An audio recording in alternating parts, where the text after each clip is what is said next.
Now, on the issue at hand, I want to thank Senators Whitehouse and Markey and Schatz and Boxer for speaking today and participating in this colloquy.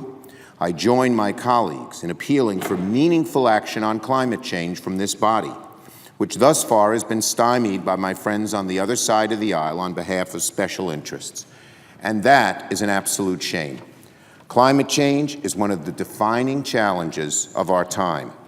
Left unchecked, a changing climate and rising seas will threaten our shoreline cities and communities, as I have personally witnessed after Superstorm Sandy buffeted New York. Left unchecked, a changing climate will have dramatic consequences for our children and grandchildren. Pope Francis' papal encyclical said as much. He said, climate change represents one of the principal challenges facing humanity in our day. We know we have to act. We know the American people want us to act. According to a New York Times Stanford University poll, 74% of Americans said the federal government should be doing a substantial amount to combat climate change. That is 74%, Mr. President. Democrats agree. The federal government must do something. We've tried to pass several bills through Congress, but my friends on the other side of the aisle have blocked action time and time again on behalf of the special interests in the fossil fuel industry. Now, the President has a bold plan to reduce carbon emissions, which he announced yesterday and today. But already the groups on the other side are marshaling their forces. The New York Times reported today that fossil fuel lobbyists and corporate lawyers have been working since 2014, over a year and a half ago, to bring down these new rules. Mr. President, some of these Republicans admit that climate change is real and a threat, yet they still block and block and block. My friend, the distinguished majority leader, has urged governors across the country to simply ignore the new climate rules while they cook up lawsuits to delay and frustrate their implementation. Okay, so you don't like the actions we propose or what the President proposes. Fine. What do you propose? I say to those on the other side of the aisle. What's your plan to meet this existential challenge? I've heard none. That's why this chart says wanted. A GOP plan to combat climate change and reduce dangerous air pollution under the hashtag, what's the GOP climate plan? There is none. We all know it's happening. You just read the news, look at the weather reports, see what scientists who are totally impartial and non-political say. Now, unfortunately, I have a funny feeling that our colleagues on the other side are using the same playbook they're using on health care and immigration and a host of other issues. Block, repeal, oppose, but propose nothing. So, I'd conclude my brief remarks by repeating the question, what is the Republican plan to act on climate change? Let me ask again in case they didn't hear me. What is the Republican plan to act on climate change? Let me suggest that my friends on the other side join us in seeking solutions on climate change, rather than obstructing our efforts and the wishes of the American people on behalf of special interests. And again, I thank my colleagues for organizing this colloquy and yield the floor. Senator from California. Mr. President, what is the order in terms of time allocated? There's been 30 minutes have been allocated. Each senator has about 6 minutes to speak. Okay. Will the chair remind me when I've gone 5 minutes so I can wrap up? The senator will be notified. Thank you very much, Mr. President. In its 2007 landmark decision called Massachusetts versus EPA, the United States Supreme Court found very clearly that carbon pollution is covered under the Clean Air Act. Now, I think it's important to note that the Bush administration took the position that carbon pollution could not be covered under the Clean Air Act, and they wasted about 8 long years litigating the matter, and we lost a lot of time. But when the Supreme Court finally spoke out, this is what they said, and I quote from the decision: because greenhouse gases fit well within the Clean Air Act's definition of air pollutant, we hold that EPA has the authority to regulate the emissions of such gases. Now, following the Supreme Court decision, the Obama administration issued an endangerment finding which showed that current and future concentrations of carbon pollution are harmful to our health. This finding built on the work of the Bush administration, and we found some of the raw data from the Bush administration, and we went public with it. This is what the endangerment finding said, among other things. First, severe heat waves are projected to intensify, which can increase heat-related death and sickness. And two, climate change is expected to worsen regional smog pollution, which can cause decreased lung function, aggravated asthma, increased emergency room visits, and premature deaths. So once that endangerment finding was made, the Clean Air Act clearly requires the Environmental Protection Agency to act to control greenhouse gas pollution because it is determined that that pollution causes harm. Now, I want to say, when I still had the gavel, could I ask my colleagues to discuss that outside? Thank you. When I still had the gavel of the Environment and Public Works Committee, we called 4 former EPA administrators who served under Republican presidents, from Richard Nixon to George W. Bush. Every single one of those Republicans called on us to act now to reduce carbon pollution. In that hearing, former EPA Administrator Christy Todd Whitman, who served under George W. Bush, summed it up best, and I'm going to quote from her, quote, and I know my friends remember this. She said, "I have to begin by expressing my frustration with the discussion about whether or not the EPA has the authority to regulate carbon emissions. The issue has been settled," she said. This is a former Republican EPA administrator under W. Bush. EPA does have the authority, she said. The law says so. The Supreme Court said so twice. That matter, I believe, should now be put to rest. Given that fact, the agency has decided properly that it should act now to reduce carbon emissions, to improve the quality of our air, protect the health of our people, and is part of an international effort to address global climate change. Now, I was so proud in that particular hearing because I haven't found a Republican on the Environment and Public Works Committee who really even believes that climate change is real, to be honest. So to have a Republican former head of the EPA under George W. Bush tell us it is time to move was very heartening to me because I believe action can't come too soon. The impacts that scientists predicted years ago, Mr. President, are all around us, and they're happening now. I want to share a couple of charts. The prediction quite a while ago was that we were going to see extreme heat more frequently all around the world. Well, 2014 was the hottest year on record, according to NASA NOAA, and 2015, the first half of this year, is the hottest on record, according to NOAA. Then, heat waves are more frequent. In Australia, in 2014, towns 320 miles southwest of Sydney hit 118 degrees. Senator has consumed 5 minutes. Thank you. Areas affected by drought increase. And look at what's happening in my great state. The worst drought, according to scientists, in 1,200 years. And fires increasing. Same thing. And I just am so disheartened by the fact that we lost a firefighter, a visiting firefighter, who's fighting those fires right now and putting their lives on the line every single day. Tropical storms, hurricanes. This is all happening. Heavy precipitation, flooding events. Houston got 11 inches of rain in 24 hours in 2015, and decreasing polar ice.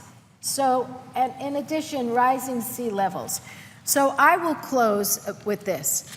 The evidence of climate change is here. And to say you're not a scientist is no answer. We know you're not a scientist. Politicians as a group are not. But we should listen to the 98, 99% of scientists who are telling us our planet's in trouble, our people are going to be in trouble, and as long as I can stand up on my feet in this body, I'm going to stand shoulder to shoulder, well, not quite, in my high heels, shoulder to shoulder with my friends, because this is a moment in history when our kids and grandkids would look back and say, why didn't they protect us? Why didn't they save us? And as far as I'm concerned, it is our duty and our moral responsibility. And I thank you, and I yield the floor. Mr. President. Senator from Rhode Island. Mr. President, I'd like to start my remarks with this photograph, which is a photograph of the, I guess, mini planet, they call it now, Pluto.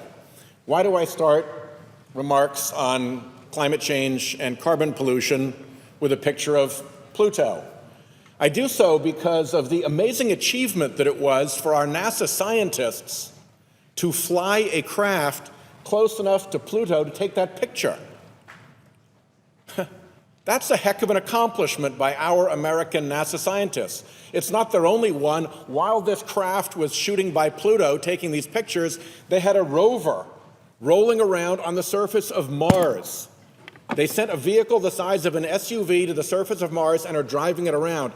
Do you think these scientists know what they're talking about when they say something as simple as climate change is real? Of course they do. But our Republican friends can't acknowledge that. They've even said that these NASA scientists are in on a hoax. Can you imagine anything more demeaning to the people who put a rover on Mars and shot this picture of Pluto to say, oh, they don't know what they're talking about, they're in on a hoax? Forget about it. That's just not true. The real issue is this. Here's Kentucky's electric generation fuel mix. That's its fuel mix. Guess what the gray is? Coal. That's basically all they've got. There's a tiny little stripe of blue at the bottom for the hydro. There's a little tiny stripe here of red for oil. And there's a tiny little bit of natural gas here at the top. And you need a magnifying glass. You can look, and with a magnifying glass, you can see this tiny little green line at the top. That is their entire renewables portfolio. Really? The last I heard, the sun shines bright on my old Kentucky home, right? So why no solar? None. How about wind? Do you think the wind blows through the Kentucky hills? None. You got to use a magnifying glass to see it. They're not even trying. They're not even trying. The coal industry has that state so locked down that they're doing nothing. Go to Iowa. 2 Republican senators from Iowa, that's hardly some liberal bastion. They get about 30% of their electricity from wind. It's not a communist plot. It's not a socialist fabrication. It's Iowa. And the farmers love it. But no, we got to protect coal at all costs. And so this is the GOP signal for what they're doing on climate change.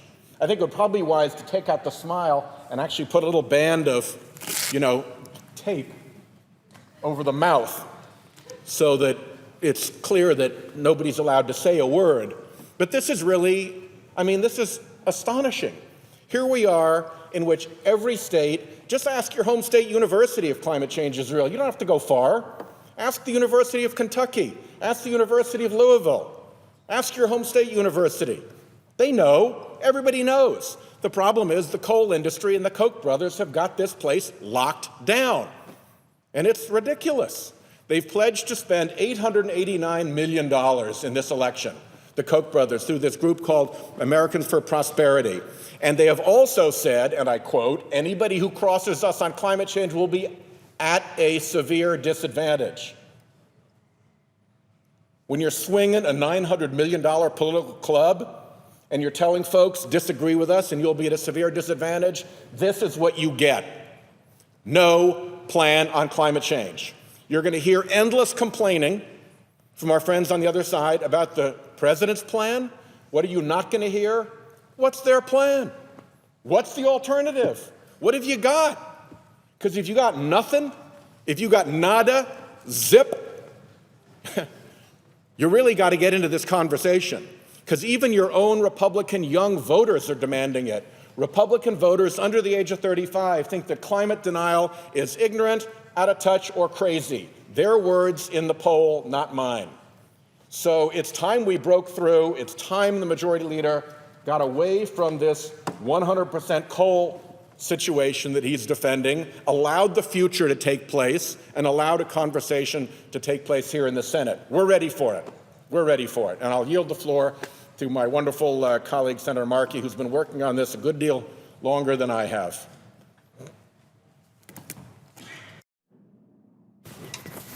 I thank my Senator from Massachusetts recognized. I thank my good friend from Rhode Island, my friend from California, Senator Boxer, Senator Schatz from Hawaii, but all the members who work on these issues. This is the big one. This is the issue. This is the threat to the entire planet. And young people want us to do something about it.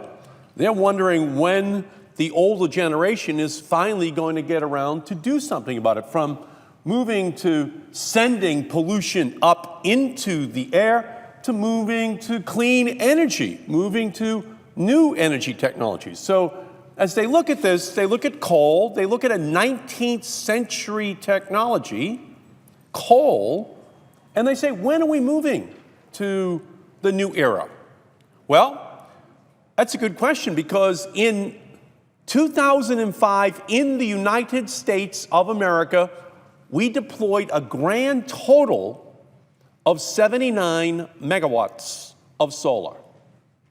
In 2014, we deployed 7,000 megawatts of solar, 100 times more, because we started to have a plan. Democrats put a plan in place by creating tax breaks for solar, by incentivizing more investment in solar across the country. Individual states started to put new regulations on the books. 7,000 megawatts, and now we have 20,000 megawatts of solar in the United States of America. But we only deployed 79 in 2005. Now you really want some great news as to what is possible. In 2015 and 16, we're going to deploy 20,000 more in just 2 years. So we're going to double the total amount of all solar ever deployed in the United States in just 2 years. And over on the wind front, we're going to have about 80,000 megawatts total deployed by the end of next year, bringing it up to 120,000 megawatts. How much is that? Well, when you look at a big nuclear power plant and you see the picture of it, that's 1,000 megawatts. So we're talking about 120 of them having to be deployed by the end of next year. So the young generation, they look at us and they say, can we do this? Can we meet the goals that President Obama is setting? Can we meet the objective of having 28% of all of our electricity coming from renewables by the year 2030? Well, if you hear from the coal industry, or you hear from the nuclear industry, you hear from the other fossil fuel industries, they say, well, that's impossible. You can't do it. It's absolutely just going to be a very small part of the total amount of electricity which we generate in our country. Well, they're just dead wrong. We're proving that in 2015 and 2016 because of the fight that's taken place at the state level. The tax breaks for wind and solar that were put on the books, largely by Democrats here nationally. We're doing it. It's there. We now have over 200,000 people working in the solar industry in the United States of America. There are only 85,000 people who are in the coal industry. Got that? It's 2015. There are 80,000 people working in the wind industry in our country. These are the growth industries. These are the internet corollaries in clean energy. This is where young people are going. This is where innovation is going. This is where venture capital in America is going. This is where the innovation around our planet is going. We can do this. We can reduce greenhouse gases dramatically, increase employment simultaneously, and create wealth and health for our planet. The president's plan will reduce by 90,000 per year the number of asthma attacks in our country. It will reduce by 90% the total amount of sulfur that is sent up into the atmosphere. It will be something that is supported by doctors and nurses and by presidents and popes. That's what we have. That's what this plan is. It's a beautiful plan. It's a plan that spans not just the technological and the political, but also the moral imperative that is presented by this problem. And so, yes, the big question which is being asked is, where's the Republican plan? Well, of course, there is none, because they're still in denial that there is a problem, notwithstanding the fact that every single National Academy of Sciences of every single country in the world says there's a problem. This is basically a small cabal of fossil fuel executives still trying to peddle 19th century technologies into 21st century. It would be as though there was a cabal to stop us from moving from black rotary dial phones to wireless devices so that people could walk around with the new technologies. Oh, wait, there was a cabal. They fought it for years and years and years and years because they had the monopoly. The black rotary dial phone in the living room was all anyone would ever need. We had to break down those monopolies, and we have to break down these as well. But here, it's more than just having a phone in your pocket. Now, it is actually saving the planet. It is ensuring that we put in place the preventative measures that will reduce greenhouse gases while creating new jobs. Senator Whitehouse and I, we're part of a plan, and it's called the Regional Greenhouse Gas Initiative across New England, New York, Delaware, and Maryland. We have already got a plan in place which has, in fact, reduced greenhouse gases dramatically. It has simultaneously seen dramatic increases in wealth, creating $1.5 billion in savings for our consumers. We can do this. We can do this. The auto industry said we could not increase the fuel economy standards of the vehicles which we drive. We just went right past them. The telecommunications industry did not want us to be moving to this wireless revolution. We just went right past them. The coal industry does not want us to act right now. For the sake of the planet, for the sake of the generations to come, we must go right past them and ensure that President Obama's plan is, in fact, implemented. And I thank you, Mr. President, and I will now yield to the senator from Hawaii, Senator Schatz. Senator from Hawaii is recognized. Thank you, Mr. President. And I thank the senator from Massachusetts and Senators Whitehouse and Boxer for their great leadership. And we're really appreciative of the senior senator from New York for taking the time to come to the floor and demonstrate his commitment to this issue. There is an incredible opportunity here for American leadership. In Hawaii, in various places across the state, in 1 month, we had 33 record highs in the month of July. And so we all know this is the challenge of our generation.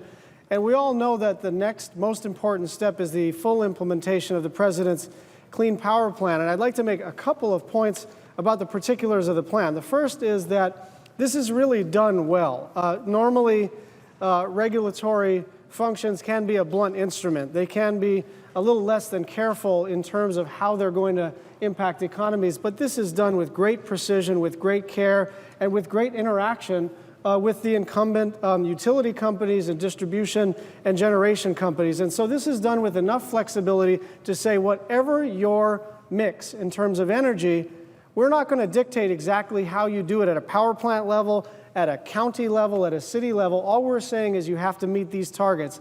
And if you meet these targets through distributed generation or wind or solar or geothermal or hydro, that's not the federal government's concern. Our concern is that Carbon is a pollutant, and that's been determined by the courts, and it's been determined by scientists. And the Clean Air Act requires that airborne pollutants are regulated. And so we're simply going to tell every state this, like all other pollutants, have to be reduced over time. And I think the EPA took great pains to make sure that this was done in such a way that wouldn't cause too much upheaval in the economy.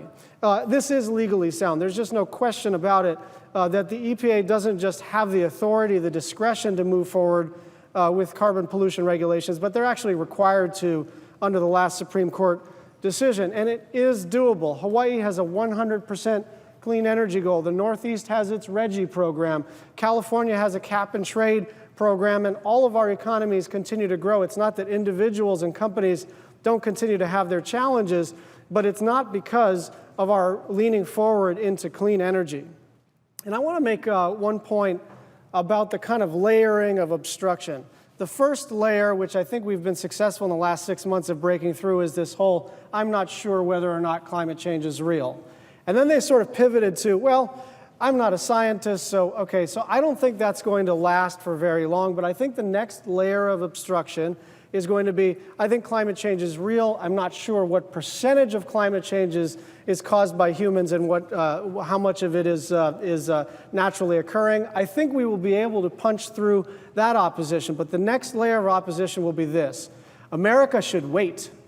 They will tell us that America should not lead in this space, that we should wait for China, that we should wait for India, that we should wait for Germany, that we should wait for Japan. And let me just ask this question.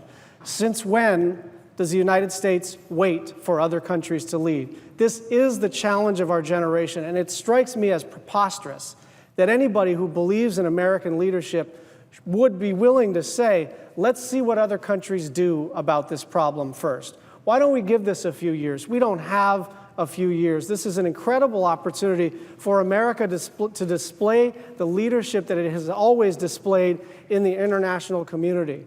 We finally have the high ground going into the Paris discussions.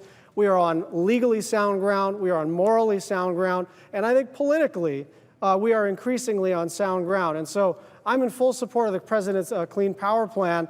And the one thing that causes me great dismay, and I think causes some of the other participants in this colloquy display, is we're not even having a debate.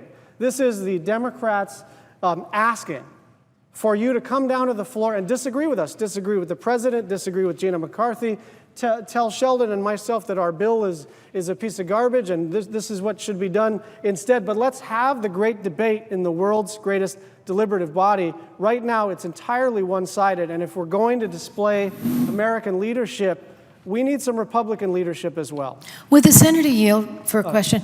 I don't know if the senator is aware of this, but I do know Senators Whitehouse and Markey know this because they serve with me on the Environment and Public Works Committee. Tomorrow morning at 10 o'clock, the Republicans on the Environment and Public Works Committee are going to put forward two bills, and they expect to pass them. One would stop the President's Clean Power Plan in its tracks without putting anything in its stead to replace it. As a matter of fact, putting up obstacles, as I understand it, to any other plan. So it would stop it in its tracks, and it would set up huge obstacles for another rule. And the other one would say that if you spray pesticides on bodies of water, and the pesticides get into the water, that spraying should be exempted from the Clean Water Act.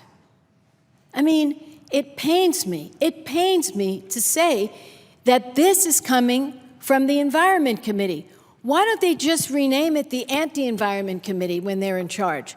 Because every week, every day on the environment, they go in the wrong direction for our children and our grandchildren. I know my friend has young children, I have young grandchildren. And isn't it a shame that at the moment in time when the Environment and Public Works Committee, and they did a great job, we did a great job, all of us on transportation, we had a 20-0 vote, and we're so proud of it. But on the environment, we are split down the middle with Republicans trying to stop the Clean Power Act, stop the advances in fighting climate, stop the ability of regulators to protect the waters from pesticide spraying. Isn't it just shameful that this is happening tomorrow as we talk tonight about this issue? Through the chair, and I understand the time for the colloquy is about to expire, I'll just respond to the senator from California, if there's no objection. I'd just like to say the following, which is that we really do need Republican leadership here. And the Republican Party, prior to about 10 years ago, had a long history and an august history of working with Democrats to protect our air and our water. And we are all sincerely hoping that we can get back to that place. I yield the floor.